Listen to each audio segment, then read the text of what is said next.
अरविंद पाठक, पुणे महाराष्ट्र से। आज आप लोगों को जो हम लोग स्त्रोतस शरीर पढ़ रहे थे, तो स्त्रोतस शरीर में आगे का हम लोग देखेंगे कि स्त्रोतस शरीर के बारे में प्राण व स्त्रोतस हम लोगों ने कल देखा था। तो अभी मैं उदक व स्त्रोतस और अन्न व स्त्रोतस इस पर मैं बताने के लिए आया हूँ। तो आप सभी लोग तो प्रणाम। और उसके बाद में हम लोग उदक व स्त्रोतस देखेंगे और उसका सिग्निफिकेंस क्या है आज के ज़माने में, आज के प्रैक्टिस में क्या है, वह सब मैं आप लोगों को विस्तार से बताऊंगा। तो उदक व स्त्रोतस के बारे में ऐसा बताया है कि दुष्टि के कारण बताए हैं। चरक विमान स्थान 5वां चैप्टर में 19 नंबर का श्लोक देखिए। उसमें ऐसा बताया है कि औशन्यात आमात भयात पानादति शुष्कान्न सेवनात् अम्बुवाहिनी दुष्यंती तृष्णायाश्चाटती पीड़नात्। तो यह एकदम एकदम परफेक्ट है, जो अभी बताया है ग्रंथों में वैसा ही पेशेंट हमारे पास आते हैं और वैसा ही दिखता है। तो ऐसा बता रहे हैं कि अति उष्णता, जैसे किसी ने डेजर्ट में काम किया और तो उसको डिहाइड्रेट हो जाएगा, बहुत पूरा पसीना पसीना निकल जाएगा।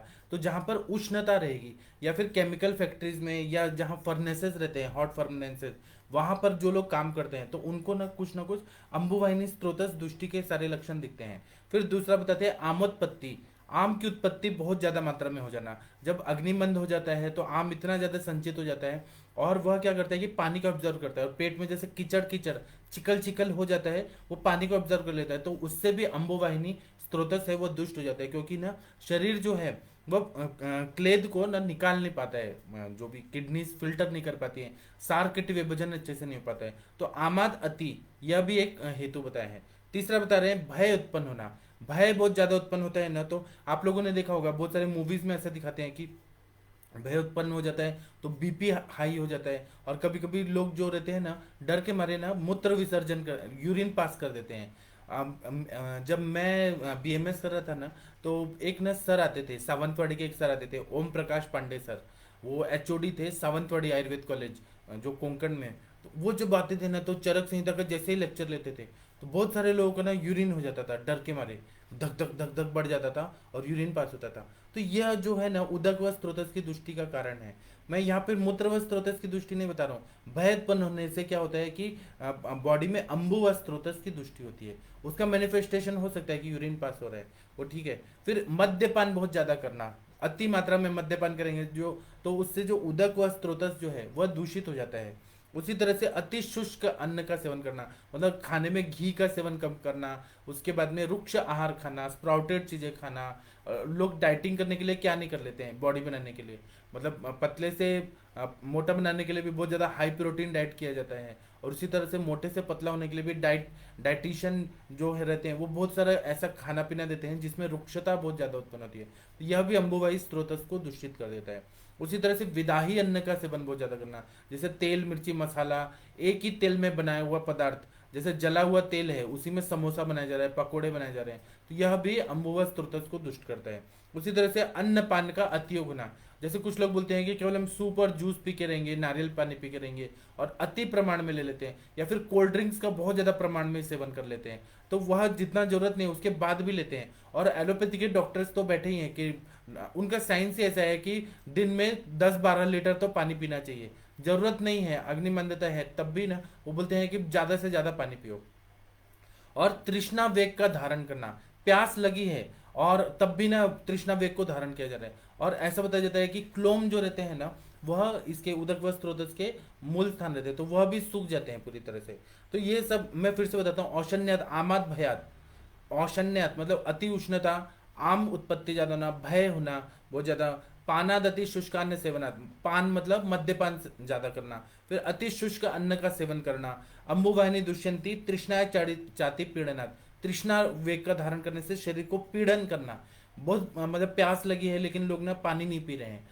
जैसे कि ट्रेन में सफर कर रहे हैं, जनरल बोगी में सफर कर रहे हैं, अब पानी नहीं मिल पा रहा है, और सारे स्टेशन पे पानी नहीं मिल रहा, पानी पानी का बहुत तकलीफ हो रहा है। तो तृष्णा वेग का धारण करना, यह भी अम्बुवा स्त्रोतस को दूषित कर देता है।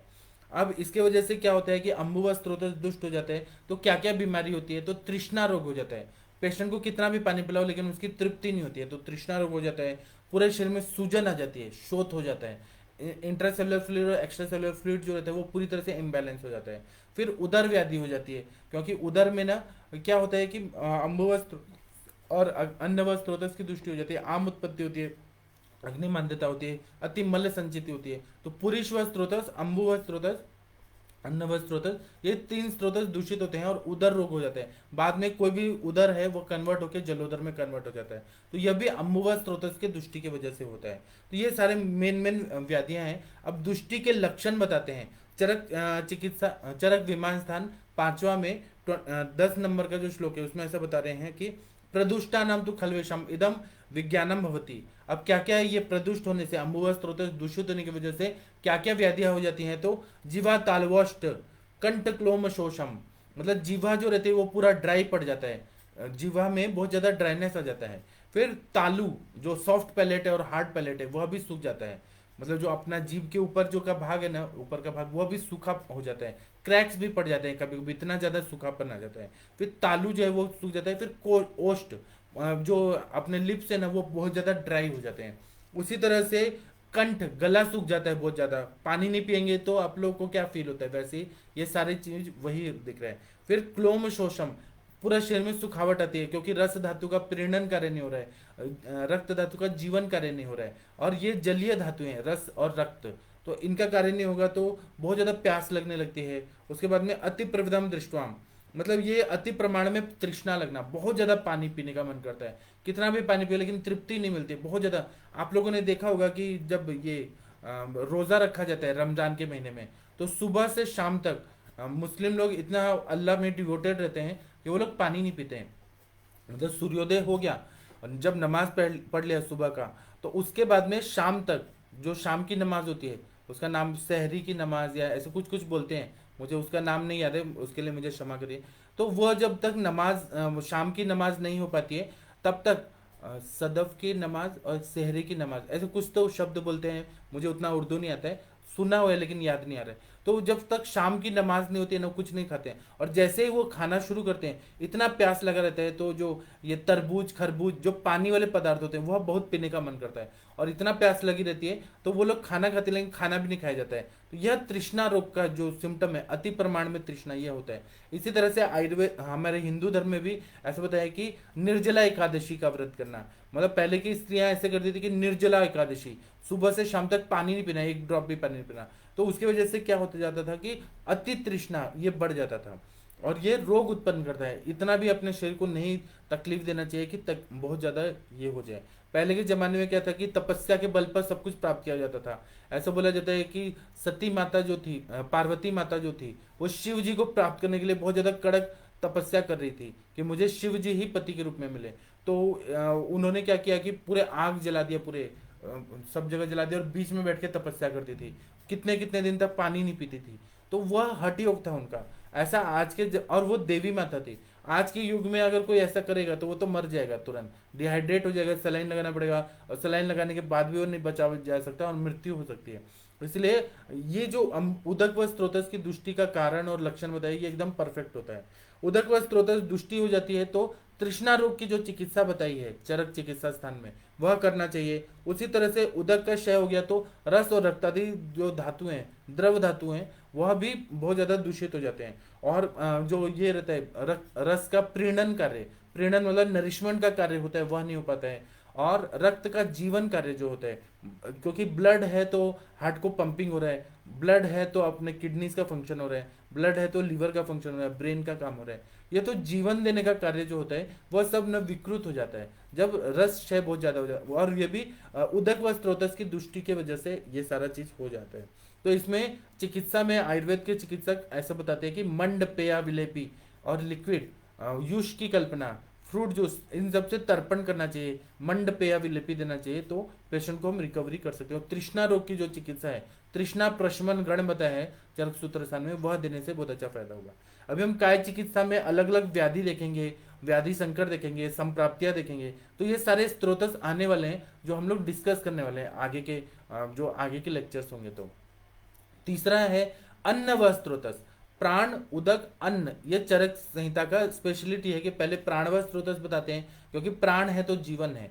और दूसरा है कि पानी, मतलब उदक व स्त्रोतस, पानी है तभी यह संसार चल रहा है, पानी नहीं होगा, और शरीर में भी पानी है, 70% अपने बॉडी में पूरा लिक्विड भरा हुआ है, और वो पानी ही नहीं रहेगा, उसकी कमतरता हो जाएगी, डेफिशिएंसी हो जाएगा, तो डिहाइड्रेट हो जाएगा और बहुत सारी तकलीफ हो जाएगी। इसलिए प्राण पहले बताया, प्राणव स्रोतस, फिर उदक व स्रोतस बताया, उसके बाद में अन्न व स्रोतस, क्योंकि शरीर जो रहता है वह प्राण के बिना तो नहीं रह सकता, इसलिए प्राण पहले इंपॉर्टेंट है। फिर पानी पीना बहुत जरूरी है, उसके बाद में अन्न, अन्न खाना बहुत जरूरी है, अगर अन्न नहीं खाएंगे तो वीकनेस हो जाएगा। और दो पहले इसलिए बताया क्योंकि अन्न नहीं मिला तो इंसान 1 टाइम 2 टाइम 5 दिन तक भूखा रह सकता है, लेकिन प्राण ऑक्सीजन मिलना बहुत जरूरी है। प्राणवायु स्रोत की दृष्टि जो रहती है वो, अगर दृष्टि होगी तो अरिष्ट सूचक लक्षण मिलकर मृत्यु हो सकती है, और अगर उदक व स्रोतस हो गई तो उसमें भी सद्य मरण बताया है कि अगर पानी नहीं मिला तो इंसान मर जाएगा, तो पानी बहुत जरूरी है। तीसरा आता है कि अन्न व स्रोतस, अन्न व स्रोतस की हेतु बताते हैं कि अति मात्र से च अकाले च अहितस्य च सेवन भोजनात् अन्नवाहिनी दुष्यंति वैगुणात् पावकस्य च। इसका मतलब है कि बहुत मात्रा में खाना खाना, भूख नहीं लगी है लेकिन हैवी डाइट कर लेना, सुबह खाया, उसके बाद दोपहर में खा लिया, फिर शाम को खा लिया, फिर रात को खा लिया, फिर शाम को सोते टाइम खा लिया, तो अति मात्रा में खाना खाना और अति गुरु पदार्थ खाना। फिर है च अकाले, ऐसा बताया जाता है धर्मशास्त्रों में कि रात को 12 बजे के बाद सुबह जो टाइम रहता है 6 बजे तक, उस टाइम पे खाना नहीं खाना चाहिए। अगर जो लोग खाते हैं तो निशाचर लोग खाते हैं, राक्षस लोग खाते हैं, लेकिन आजकल का लाइफस्टाइल ऐसा हो गया है कि लोग ना क्या करते हैं कि रात को ही ज्यादा खाना खा रहे हैं, तो यह अन्न व स्रोतस की दुष्टि का कारण बताया है, और इससे रोग होता है।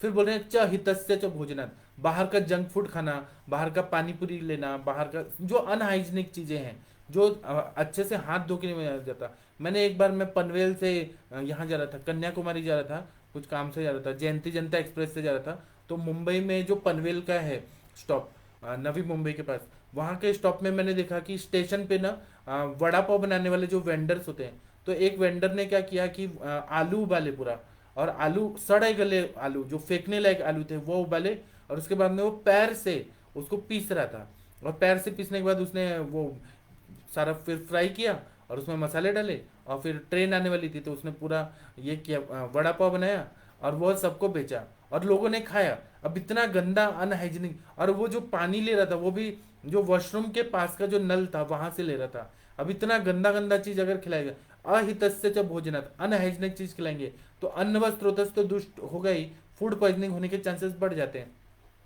और वैकुण्ठ पावकस्य च, जब अग्नि जो रहता है वह भी विकृत हो जाता है। अब उसमें अग्नि विकृत होने की वजह से क्या होता है, तो मंदाग्नि हो सकता है कफ की वजह से, फिर पित्त की वजह से क्या होता है, तो तीक्ष्णाग्नि हो सकता है, फिर वायु का अगर अग्नि जो है कटु अवस्था पर विकृत हो गया तो फिर क्या होगा कि विषमाग्नि हो जाएगा, और इसकी वजह से अजीर्ण होता है। तो पहला तो है आहार रस शेषा अशेषाजीर्ण हो जाएगा, रस शेषाजीर्ण जिसको बोलते हैं, आहार रस ही नहीं पचेगा, बनेगा अच्छे से रस का, और वो भी टाइम पे न खाने की वजह से, टाइम बे टाइम खाने की वजह से। और दूसरा ये होता है कि अगर पहला मधुर अवस्था पक विकृत हो गया तो क्या होगा, आमाजीर्ण होगा।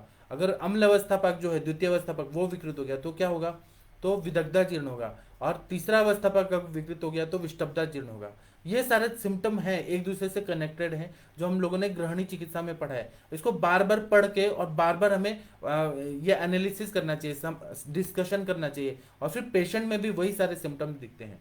तो ऐसे बताते हैं कि आयुर्वेद ने आहार विधि विशेषायतन बताया है, प्रकृतिकरण, संस्कार, संयोग, ये सब जो बताया है, तो उसके हिसाब से अन्नपान का सेवन करना चाहिए, और वो कैसा आहार करना है, कैसे संस्कार करने हैं, किस तरह से खाना है, ये सारा विमान स्थान में त्रिविध कुक्षी अध्याय में पूरे अच्छे से बताया है कि कैसे खाना चाहिए, कैसे नहीं खाना चाहिए। और सबसे मेन बताया तन मना भुंजित, मन को एकाग्र करके खाने पे ध्यान देके फिर खाना चाहिए, और खाने को पीस पीस के चबा चबा के खाना चाहिए। ऐसे नहीं कि खा रहे हैं और जल्दी जल्दी हरीनेस में बहुत जल्दी जल्दी खा रहे हैं और पूरा घोट लिया, 5 मिनट में खा लिया और भागे। नाति द्रुतम नाति विलंबितम, मतलब बहुत फास्ट नहीं खाना है, बहुत टाइम लगा के भी नहीं खाना।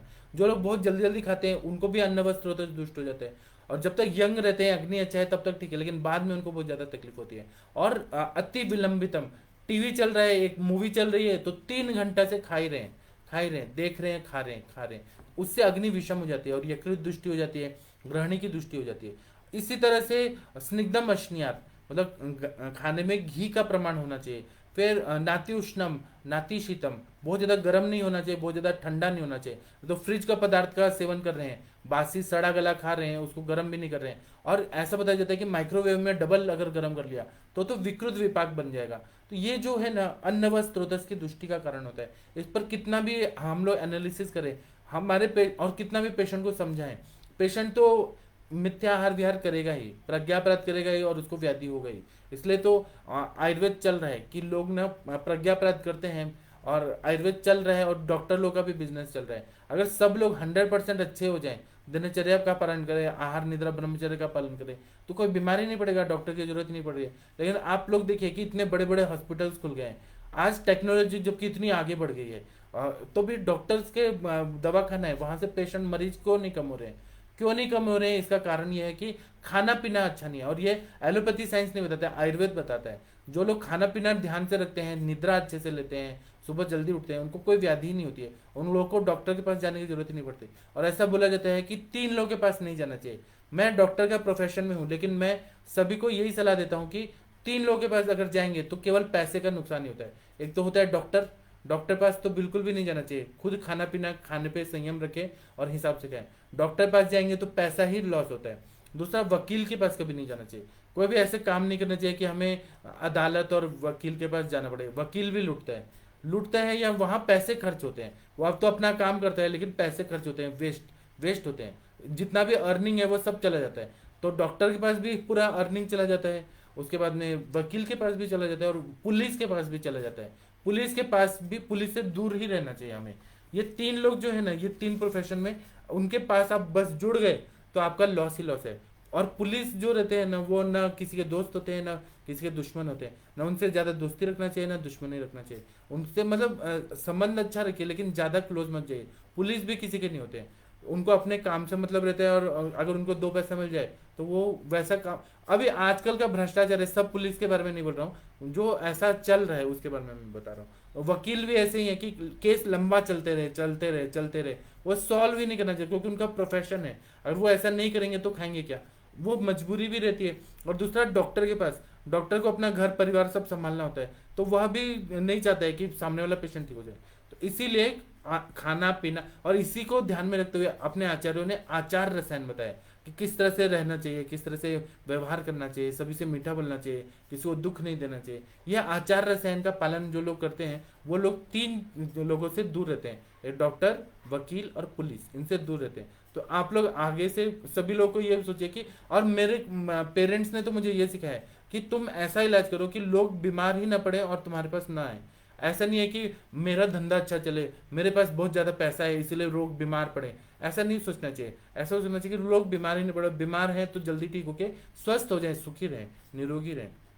ऐसा मुझे संस्कार मिला है। तो ऐसा बता रहे हैं कि अगर अन्न व स्रोत दुष्टि हो जाती है तो क्या होता है? अग्निमांद्यता होता है, अजीर्ण होता है, ये सारे कारण, ये सारे लक्षण आ जाते हैं, और इससे और भी व्याधियां उत्पन्न हो जाती है। और ऐसा उदर चिकित्सा में बताया है, वाग्भट में उदर निदान में बताया कि रोगाः सर्वेपि मंदाग्नो, मतलब अग्नि के मंद होने से ही सारा व्याधि हो रहा है। तो अग्नि को अगर हमने अच्छे से नहीं रखा तो अन्न व स्रोत की दुष्टि हो ही जाएगी। और इसके बाद में ये बता रहे हैं कि चरक विमान स्थान में बता रहे हैं कि अन्नव स्रोतस के दुष्ट होने से क्या क्या लक्षण मिलते हैं। तो ऐसा बताया कि अनन्नाभिलाषम अरोचको अविपाको छर्दी च दृष्टवान्न वाहिनी स्रोतांसी प्रदुष्टा नीति विद्यात, मतलब अनन्नाभिलाषा, जब अन्नव स्रोत दूषित होता है, हम लोग को ना खाया पिया पचा नहीं है, तो खाना खान देख के भी उल्टी आती है, खाना की इच्छा ही नहीं होती। अन्न की न अभिलाषा, ये अनन्नाभिलाषा है। उसके बाद में अरोचक होता है, खाना खाने का टेस्ट ही चला जाता है। अगर किसी भी वजह से अन्न व स्रोत दूषित हो गया तो उसकी वजह से अरुचि उत्पन्न हो जाती है, खाने का मन नहीं करता। समोसा दे दीजिए, या पकोड़ा दे दीजिए, या जलेबी दे दीजिए, या बर्फी दे दीजिए, या ये जो काजू कतली दे दीजिए, कुछ भी दे दीजिए, उसको खाने का मन नहीं, अरोचक उत्पन्न हो जाता है, क्योंकि खाने की पचाने की शक्ति नहीं है। उसी तरह से अविपाक होता है, खाया पिया पचता ही नहीं है। सुबह का खा लिया तो 2 दिन तक पचेगा ही नहीं, हल्का खाए तब भी अजीर्ण हो जाएगा। अविपाक होना, यह भी एक जो है, यह अन्न व स्रोत के दुष्टि होने का एक लक्षण है। उसी तरह से छर्दी होना। एक बार क्या हुआ कि मैं कानपुर में गया था 2006 में, कोई रिलेटिव के शादी में कानपुर गया था। तो वहाँ जो लोग जो आए थे ना, जो मतलब रिश्तेदार लोग थे, वो खादाड़ थे, मतलब इतने खाने पीने में इतने वो थे ना, मतलब उनको शरीर से नहीं देखना था, वो लोग क्या, मैं बस ऑब्जर्व कर रहा था, मेरा प्रैक्टिस को 3-4 साल हो गए थे, मैं बस ये देख रहा था कि ये लोग कैसे हैं, मतलब उनके साथ में मैं रह रहा था, गांव से आए थे। तो वो लोग क्या करते थे कि सुबह 4 बजे उठ के अपना नाश्ता वाश्ता लेके आए थे पूरा बैग में भर के। तो वो सुबह 4 बजे उठ के जो पूड़ी वगैरह रहते हैं ना, वो घर से बना के लाए थे। तो वह सुबह 4 बजे खा लेंगे, ब्रश वगैरह करके बिना नहाए धोए खा लेंगे। उसके बाद में 7 बजे नाश्ता आता था। शादी कैसे नॉर्थ इंडिया में शादी के लिए टाइम लगता है, मतलब वहाँ पहले वो कुछ कुछ प्रोसेस होता है कि पहले जैसे मराठी में महाराष्ट्र में साखरपुड़ा होता है, फिर हल्दी लगता है, फिर उसके बाद में शादी होती है। वहाँ पर बहुत दिन लगता है, 4-5 दिन लगता है। मतलब मंडप छादन होना, फिर ये जनेऊ यज्ञोपवीत संस्कार होना, ऐसे अलग अलग होता है। तो वो लोग 4-5 दिन जो रुके थे ना, तो सुबह 4 बजे खा लिया, भरपेट खा लिया। उसके बाद में 7 बजे चाय नाश्ता आता था, जो मेहमान नवाजी होती थी, तो चाय बिस्किट खाएंगे, और उसके साथ में वो कचौड़ी वगैरह आता था, कचौड़ी या समोसा आता था, ढोकला आता था, खमंग आता था, वो खा लिया।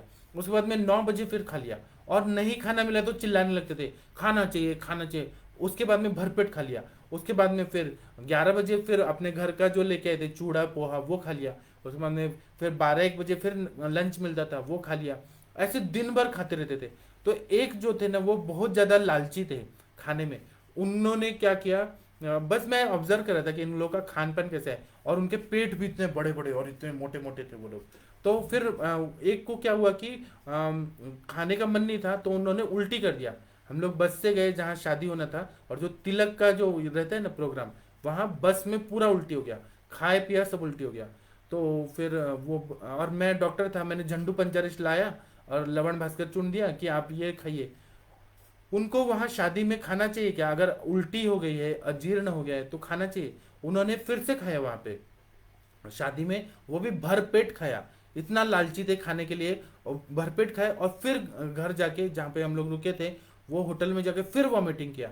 उसके बाद में फिर वॉमिटिंग किया, तो फिर खाना चाहिए क्या, सुबह उठे फिर से वही रूटीन चालू। ये अति प्रमाण में खाना खाना, तो ये होता है, इससे व्याधि होती है। एक और मैं आपको जो देखा हुआ है वो चीज़ मैं बता रहा हूँ। मैं ना बहुत छोटा था, तो हम लोग कैसे ब्राह्मण है, तो हम लोग ना गांव में जाते थे कभी कभी गर्मियों की छुट्टी में। मेरे पापा इंडियन एयरफोर्स में थे, तो हम लोग गर्मी की छुट्टी में गांव जाते थे। तो क्या होता है कि जब मकर संक्रांति होता है ना, तो जो चूड़ा रहता है, कच्चा चूड़ा पोहा बोलते हैं, वो दही के साथ दिया जाता है। ऐसे ही कोई पूजा पाठ होता है ना, तो गांव में ऐसे परंपरा है, यूपी बिहार बंगाल ये सब में ऐसा है कि गांव में पंडित जी को ना चूड़ा दिया जाता है। अगर खाना नहीं बनाया तो चूड़ा दही और चीनी ऐसे दिया जाता है। तो एक पंडित जी हमारे साथ थे, तो उन्होंने चूड़ा खाया, एक जगह खाया। फिर उसके बाद में दूसरी जगह पूजा पाठ किया, उधर भी उन्होंने चूड़ा खाया, और वो भी भरपेट पेट खाया। ऐसे करके उन्होंने 10 जगह चूड़ा खा लिया, और वो खाने के बाद उनका पेट एकदम फूल गया इतना। और फिर वो मर गए, उनकी डेथ हो गई ओवर ईटिंग की वजह से। फिर उनका जो डेड बॉडी को जलाया जा रहा था, ये हंसने वाली बात नहीं लगी मुझे, हंसी आ रही है सॉरी, लेकिन ये हुआ था अति मात्रा में खाने की तरह वजह से। वो जब मर गए ना, तो उनका ना डेड बॉडी को जलाया जाने लगा। तो जैसे ही जलाया जाने लगा ना, तो उनका बॉम्ब ब्लास्ट हुआ, और पूरा जो चूड़ा था ना, ऐसे उछल के ऊपर तक गया, 10 फीट तक उछल के गया पूरा चूड़ा। वो मतलब सोचिए, इतना उन्होंने भर भर के ठूस ठूस के खाया था। तो जो लोग अति खादाड़ होते हैं ना, बहुत ज्यादा खाने वाले लोग रहते हैं, उनका अन्न व स्रोत दूषित होता ही है, और उनको जल्दी ही मृत्यु हो जाती है। इसलिए अति प्रमाण, अति सर्वत्र वर्जित, हीन भी नहीं होना चाहिए, अति भी नहीं होना चाहिए, मिथ्या भी नहीं होना चाहिए। और चूड़ा कोई ऐसी चीज है क्या कि दबा दब खा रहे हैं, पचन शक्ति नहीं है उतना, फिजिकल वर्क नहीं है, बैठे रहना है, पूजा पाठ करना है, थोड़ा सा पूजा पाठ करेंगे और इतना सारा चूड़ा खा लेंगे, और वो भी 10 जगह। ये भी नहीं कि हम बाद में खाएं, ये भी संतुष्टि नहीं है, मन तृप्त नहीं है, लालच है बहुत ज्यादा कि मुझे ये भी मिल जाए, वो भी मिल जाए, ये भी मिल जाए। ये जो रहता है ना, अति मात्रम च अकाले, कभी भी खाना।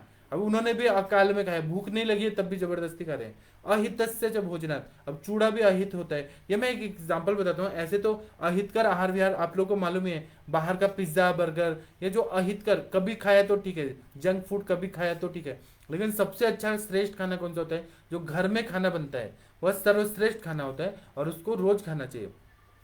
अगर ये सब नहीं किया तो अग्निमंद होने की वजह से भूख नहीं है, शुद्धा बोध नहीं हुआ है, भूख नहीं लग रही है, ढकार नहीं आ रही है, मतलब जो शुद्ध उद्गार होता है वह नहीं आ रही है, खट्टी ढकार आ रही है तब भी खा ले, तो उसकी वजह से बीमारियां हो जाती है।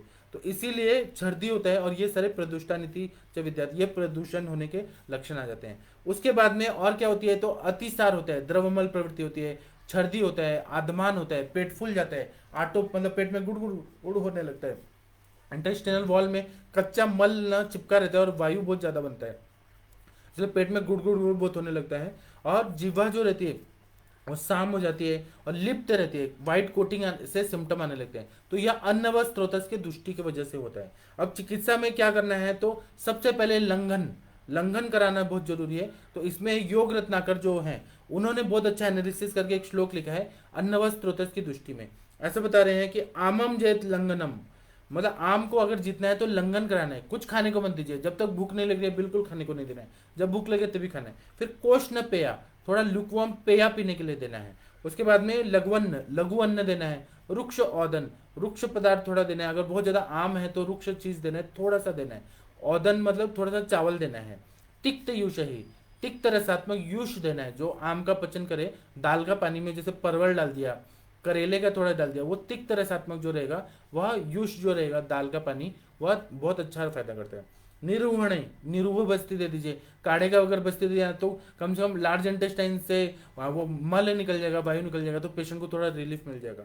फिर स्वेदन देना है, पाचन देना है, संशोधन कराना है, अगर जरूरत है तो वमन कराइए, विरेचन कराइए, और ऊर्ध्व मध्यस्थ तथा ऊर्ध्व रूप से संशोधन देना है, मतलब वमन या विरेचन। यह योग रत्नाकर जी बोल रहे हैं। उसी तरह से और ग्रंथकार बोलते हैं कि सभी तरह का उष्ण तीक्ष्ण, जब आम उत्पत्ति हो रही है तो उष्ण तीक्ष्ण आम पाचक ऐसे दवाइयां देना चाहिए, तभी वो फायदा होता है। कुछ लोग नॉनवेज खाते हैं ना तो बहुत ज्यादा तकलीफ होती है। एक बार क्या हुआ कि मेरे पास एक पेशेंट आए थे, यादव जी करके आए थे, तो वो पान का जो टपरी होता है ना उसमें वो काम करते थे। तो वो आए और उनका पूरा पेट में असाइटिस, ऐसे पेट फुला हुआ, यंग थे, 30-40 साल के थे, और मेरा प्रैक्टिस 2006 में आए थे वो।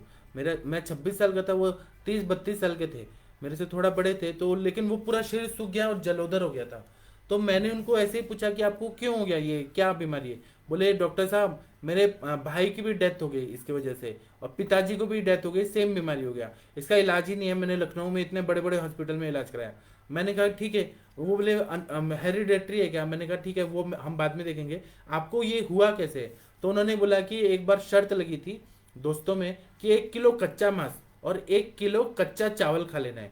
तो शर्त को जीतने के लिए कुछ पैसे की बाजी लगी थी, मैंने 1 किलो कच्चा मांस खा लिया पूरा, और 1 किलो बकरे का मांस पूरा खा लिया, और 1 किलो कच्चा चावल भी चबा लिया, पूरा खा लिया, और उसके बाद से मुझे भूख ही नहीं लग रही है। और फिर मैंने उनका रिपोर्ट देखा तो लीवर फंक्शन एकदम बेकार हो गया था, एसजीओटी एसजीपीटी का लेवल बढ़ गया था, जॉन्डिस हो गया था, लीवर सेरोसिस हो रहा था, और पूरा पेट में पानी जमा हो रहा था, और पोर्टल हाइपरटेंशन भी हो रहा था। तो फिर मैंने उनको सबसे पहले बोला कि आपको ना अब अगर बचना है, वो बोले मैंने घर बेचा, गाड़ी बेचा, जमीन बेचा, सब बेच दिया अपने भाई और पापा के इलाज में। मैंने कहा कि मैं आपको ना ठीक कर दूंगा, लेकिन आपका एक शर्त है कि आपको खाना नहीं खाना है और केवल दूध पी के रहना है, 3 महीना आपको पालना है। तो वो मेरे पास मार्च महीने में आए थे, और उनके बीवी बच्चे उधर गांव में रहते थे, वो यहाँ पान का टपरी चलाते थे। तो गर्मी का दिन था, मैंने कहा पानी बिल्कुल नहीं पीना है, पानी पीना है तो 1 गिलास को आधा गिलास करके करना है, पीना है, पानी का काढ़ा बनाना है, और दूध पी के रहना है। और ऊँटनी का जो दूध मिलेगा, कैमल का मिल्क, वह तुरंत निकाल के तुरंत लेना है। उस टाइम पे 150 रुपये का थोड़ा सा 1 कप ऐसा ऊँटनी का दूध मिलता था। तो उन्होंने वो अरेंज किया, जो बंजारा समाज है ना, वो ऊँट और ये सबको रखते थे, उनको मिल गए। और ऊँटनी का दूध जो है ना, अगर ज़्यादा देर तक रखें तो कीड़े पड़ जाते हैं, आधा घंटा से ज़्यादा देर तक नहीं रख सकते हैं, उसका वो ऐसा प्रॉपर्टी है, तुरंत निकालना है, फ्रेश पीना है। तो उन्होंने वो भी अरेंज किया। 3 महीना वो ऊँटनी का दूध पी के रहे। और मैं उनको क्या बोलता था कि बाकी टाइम क्या करना है, दूध पीने का अलग एक टाइम रखिए, दवाइयों का टाइम रखिए। मैंने उनको आम पाचक वटी, चित्रकादी वटी, लशुनादी वटी, आरोग्य वर्धनी वटी, यकृत लहरी लो, ये सब तो दिया ही, लेकिन मैंने उनको आसवरिष्ठ पर डे 1 लीटर ऐसा मैंने बोला। तो पहले मैंने उनको द्राक्षासव दिया, फिर द्राक्षारिष दिया, फिर मृद्विका रिष दिया, ऐसे अलग अलग पुनर्नवासव दिया, ऐसे पर डे 1 लीटर आसवरिष्ठ पीना है और लवण भास्कर चूर्ण खाना है। ऐसा उन्होंने 3 महीना किया। 90 डेज में वो पूरा ठीक हो गए, उनका हेल्थ अच्छा हो गया, उनको भूख लगने लगा, उनका पेट में जो पानी था वह कम हो गया, और टैपिंग जो करा करा के परेशान हो गए थे वो ठीक हो गए, और उनका लीवर अच्छा हो गया। और वह पेशेंट फिर मेरे पास 10 साल बाद आए, 2016 में आए, गाँव से आए, और बोले कि डॉक्टर साहब आपने मुझे नई जिंदगी दी, मैं अभी एकदम स्वस्थ हूँ। फिर वो गाँव में चले गए, वो लखीमपुर के थे रहने वाले, जो लखीमपुर की घटना हुई है ना, वहीं के रहने वाले थे। तो और अभी भी कभी कभी फोन आता है उनका कि डॉक्टर साहब मैं अभी तक ठीक हूँ, आपने मुझे जिंदगी बचाया। तो ये जो है ना, ये इतना कहने का उद्देश्य यही है कि अति मात्रा सच्चा काले जो भोजनात्, मतलब अति मात्रा में उन्होंने कच्चा मांस क्यों खाया? उतनी अग्नि अच्छी है क्या कि कच्चा मांस पचा पाए? या फिर अहितकर भोजन खाया उन्होंने, कच्चा मांस और चावल। आदि मानव है क्या? आदिवासी है क्या कि वो पेड़ पौधे खा के रह रहे हैं और वो पचा रहे हैं? आज के जमाने में जब लाइफस्टाइल चेंज हो गया है, सब कुछ चेंज हो गया है, उतना फिजिकल वर्क नहीं हो रहा है, तो 1 किलो कच्चा मांस क्यों खाया? और कच्चा मांस इतना कोई खाता है क्या? लेकिन वो शर्त था, और फिर मरने वाले थे ना, उस ऐसा शर्त का क्या जरूरत है? अति साहस क्यों किया ओवर कॉन्फिडेंस में? इसीलिए फिर ये बताया, और बोल रहे हैं कि ग्रंथों में ऐसे बताया कि गर्म पानी पीने के लिए देना चाहिए, अन्न स्रोत अगर दुष्ट हो जाए, आम उत्पत्ति बहुत ज्यादा हो जाए, पेया देना चाहिए, विलेपी देना चाहिए, युष देना चाहिए, और फिर भूख लगने लगे तो लघु अन्न देना चाहिए, तिक्त कटु कषाय रसात्मक, तिक्त और कटु पर मेन ऐसे आहार विहार का योजना करना चाहिए, हिंगू देना चाहिए, कारस्कर कल्प, लवण भास्कर चूर्ण, हिंगवाष्टक चूर्ण, लशुनादिवटी, ये सब देना चाहिए, और शंखवटी देना चाहिए, और मृदु ताप देना चाहिए, मृदु श्वेत देना चाहिए, ताप श्वेत, और मृदु विरेचन या मृदु अनुलोमन करने वाले द्रव्य देना चाहिए। तो ये सब देते हैं ना, तो अन्न व स्रोत ठीक हो जाता है। आगे के व्याधियों में हम लोग अन्न व स्रोत पे और चर्चा करेंगे, और यह विषय जो है ये बार बार आएगा, बार बार आएगा। तो आप लोगों को वो एनालिसिस करना है, प्रैक्टिकल हम लोग को ये देखना है। पहले मैंने प्राणव स्रोत कल बता दिया, आज मैंने अम्बुव स्रोत बता दिया, और अम्बुवा बताने के बाद अन्नव स्रोत बताया। अभी मैं इस पर बहुत ज्यादा डीप में नहीं जा रहा हूँ, क्योंकि ये प्रैक्टिकल चीजें हैं, आप लोग को भी मालूम है।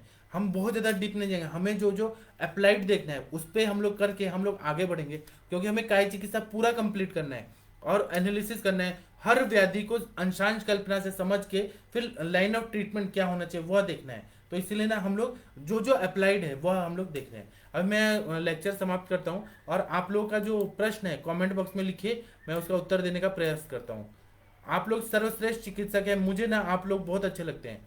आप लोग इतना मेहनत करते हैं सुबह उठ के, और आप लोग मालूम है, आप लोग सुबह माधव निदान पढ़ने आ जाते हैं सुबह 6 बजे। कितने अच्छे लोग हैं आप लोग। डॉक्टर उषा जी नमस्ते प्रणाम आपको। डॉक्टर विकास विश्वकर्मा जी नमस्ते प्रणाम आपको।